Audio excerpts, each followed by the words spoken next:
Friends, इस video में हम बात करेंगे धीरजलाल हीराचंद अंबानी जी के बारे में, यानी कि धीरूभाई अंबानी। पर इससे पहले कि हम धीरूभाई अंबानी जी की लाइफ के बारे में बात करें, क्या हमने कभी यह सोचा है कि क्यों एक पेट्रोल पंप में काम करने वाला लड़का हिंदुस्तान का सबसे अमीर आदमी बन जाता है? Mister Dhirubhai Ambani, billionaire. क्यों एक अपाहिज लड़की जिसको डॉक्टर ने चलने से भी मना कर दिया था, वो दुनिया की सबसे तेज दौड़ने वाली लड़की बन जाती है और एक नहीं, दो नहीं, तीन गोल्ड मेडल ले आती है? Wilma Rudolph, 1960 Olympics. और क्यों साइकिल को रिपेयर करने वाले दो मामूली भाई दुनिया का सबसे पहला उड़ने वाला जहाज बना देते हैं? Wright Brothers, inventor of world's first successful airplane. और क्यों एक अपाहिज आदमी जो ना हाथ हिला सकता है, ना पैर हिला सकता है, ना बोल सकता है, व्हीलचेयर पे बैठे बैठे कंप्यूटर की मदद से चार किताबें लिख देता है और दुनिया का सबसे बड़ा साइंटिस्ट बन जाता है? Stephen Hawking, one of the world greatest scientist. अगर आप ध्यान से देखें, चाहे वो धीरूभाई अंबानी हो, विल्मा रुडोल्फ हो, स्टीफन हॉकिंग हो या फिर राइट ब्रदर्स हो, उन सब में एक चीज कॉमन है और वो है अपने ऊपर विश्वास, अपने गोल को अचीव करने के लिए पागलपन और कभी ना हार मानने वाला एटीट्यूड। फिर चाहे इनकी लाइफ में जितनी मर्जी कठिनाइयां रही हो, इन्होंने अपने गोल को अचीव कर ही लिया। तो फ्रेंड्स, अगर आप धीरूभाई अंबानी से कुछ भी सीखना चाहते हैं तो वो ये नहीं होना चाहिए कि उन्होंने लाइफ में क्या क्या किया, बल्कि उनका एटीट्यूड सीखिए, उनका कभी ना हार मानने वाला एटीट्यूड। चलिए अब देखते हैं धीरूभाई अंबानी जी की लाइफ को। धीरूभाई अंबानी गुजरात के एक छोटे से गांव चोरवाड़ में पैदा हुए। छोटी सी ही उम्र में उन्होंने माउंट गिरनर के मंदिरों में पकौड़े बेचने का काम स्टार्ट कर दिया। इसलिए नहीं क्योंकि वो गरीब थे, बल्कि इसलिए क्योंकि उनको बिजनेस का स्टार्टिंग से बहुत शौक था। 16 साल की उम्र में वो येमेन चले गए और उन्होंने 300 रुपए की नौकरी ज्वाइन कर ली।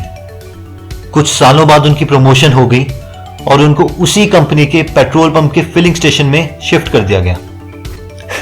ऐसा कहा जाता है कि जब भी वो पेट्रोल पंप में एक बड़ी कार देखते थे तो वो हमेशा यही कहते थे कि एक दिन ये कार मेरी होगी। 1962 में वो इंडिया वापस आ गए और 15,000 रुपए में उन्होंने एक कंपनी स्टार्ट करी जिसका नाम था रिलायंस, जिसका मेन फंक्शन था कि इंडिया के मसालों को बाहर के देशों तक पहुंचाना और पॉलिस्टर को हिंदुस्तान में लेके आना। और इसी पॉलिस्टर से कुछ सालों के बाद विमल नाम की एक कपड़ों की कंपनी भी खोली गई। जब 1962 में उन्होंने पहली बार कंपनी खोली तो उनके पास 350 स्क्वायर फीट का एक कमरा, एक टेलीफोन और सिर्फ 2 काम करने वाले आदमी थे। और सिर्फ 4 सालों में, यानी कि 1966 में, वो 2 एम्प्लॉय 85,000 एम्प्लॉइज में बदल चुके थे। 1977 में उन्होंने अपनी कंपनी को 58,000 शेयर में बेच दिया, यानी अब वो 58,000 हिंदुस्तानी लोग उनके पार्टनर बन चुके थे। 1986 में जब धीरूभाई अंबानी ने मीटिंग कंडक्ट करवाई तो उस मीटिंग को एक क्रिकेट स्टेडियम में कंडक्ट करवाना पड़ा, क्योंकि उस मीटिंग में 35,000 लोग आए थे। 2002 में जब धीरूभाई अंबानी की मौत हुई तब वो $6 बिलियन के मालिक थे, यानी कि 39,000 करोड़ रुपीस, जिसका मतलब है कि 39 के आगे 10 zeros।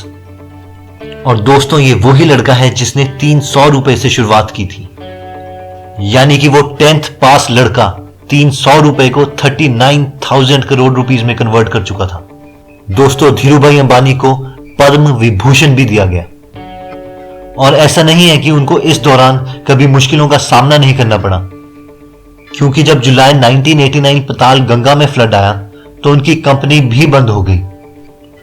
फॉरेन रिसर्चर्स के अकॉर्डिंग भी उस कंपनी को 3 महीने से पहले खड़ा नहीं किया जा सकता था, पर उन्होंने ये 3 हफ्तों में कर दिखाया। और जब 1998 जमुनानगर में साइक्लोन आया तो 15 दिन के अंदर अंदर उनके सारे लोग दोबारा काम पर थे। तो दोस्तों, ये हमारा कभी ना हार मानने वाला एटीट्यूड ही है जो एक पेट्रोल पंप में काम करने वाले लड़के को हिंदुस्तान का सबसे अमीर आदमी बना देता है। एक अपंग लड़की को दुनिया की सबसे तेज दौड़ने वाली लड़की, और जिसकी वजह से साइकिल की दुकान चलाने वाले 2 भाई दुनिया का सबसे पहला जहाज बना देते हैं, और जिसकी वजह से एक अपाहिज आदमी दुनिया का सबसे बड़ा साइंटिस्ट बन जाता है। चलिए, अगर आपको हमारा ये वीडियो पसंद आया तो आप इसको लाइक कर सकते हैं, और अगर हर हफ्ते आप ऐसी ही वीडियोस देखना चाहते हैं तो इसे सब्सक्राइब जरूर कीजिएगा। धन्यवाद।